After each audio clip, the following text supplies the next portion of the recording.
So yan, abutan natin naglilinis si Mrs. ng kanyang aquarium. Ayan o. Naglabo na ang kanyang tubig ng mga isda.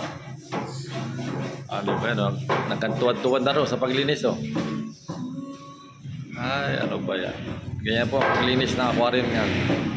Talagang sobra na sa lumot. Kaya kailangan malinis ang maayos. Linis-linis pag may tayo.